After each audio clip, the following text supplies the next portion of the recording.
in your own words or quoting it directly, cite it. Cite it. Paraphrase, summary, and direct quotation. If it's other people, cite it.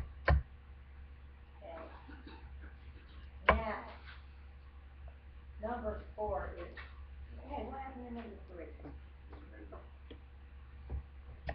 Oh, that's my bad. We're missing something. What is I know what we're missing, too.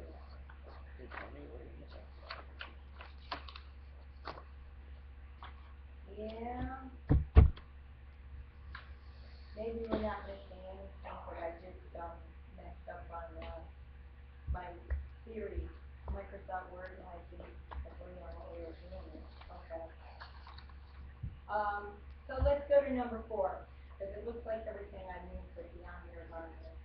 Number 4, define proper in-text attribution and tell.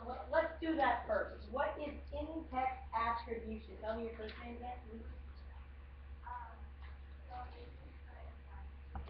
What's your in-text citation? In MLA style, we use in-text citation. So let's say it's James talking about Salman Rushdie, and he says, Salman Rushdie, my man. So dress up like him. This is James, and then he quotes something from Rushdie. And let's say somebody interviewed Salman Rushdie. Somebody named Joe Smith interviewed Salman Rushdie, and that's where the quotation came from. So,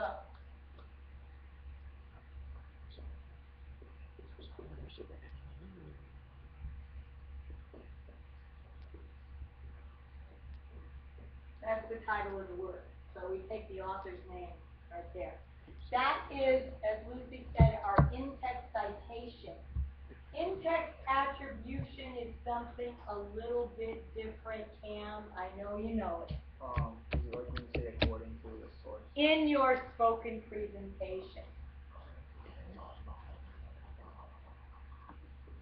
I'll call that total source. That's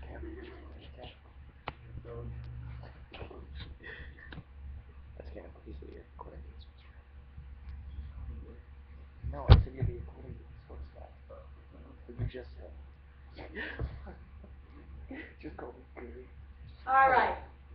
So, according to Joe Smith, who interviewed Salman Rushdie, so on and so on and so on, here's the quotation. This is the in-text citation.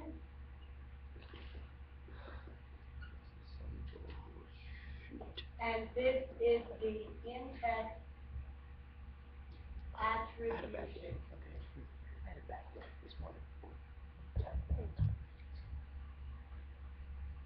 Now, what if somebody does not do this, I'm trying to make up for it.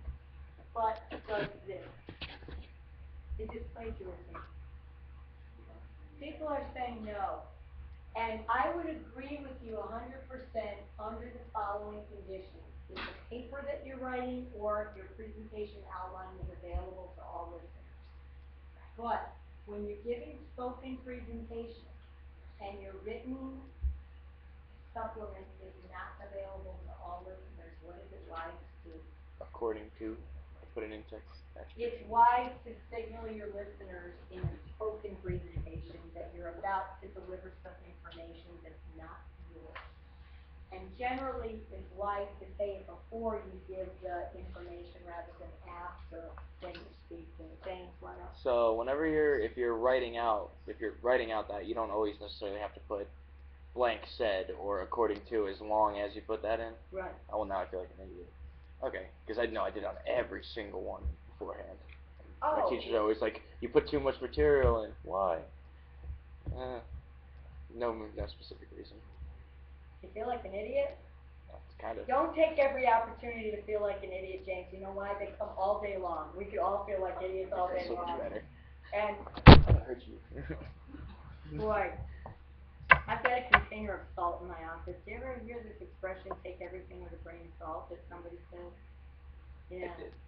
Somebody No gave idea me a what container, this is. it's called mixed salt, crazy mixed salt, there's something for everybody. So, there you can go through the day, picking off everybody, and just take everything with, every kind of a grain of salt. But, we do want you to be protected against plagiarizing, okay?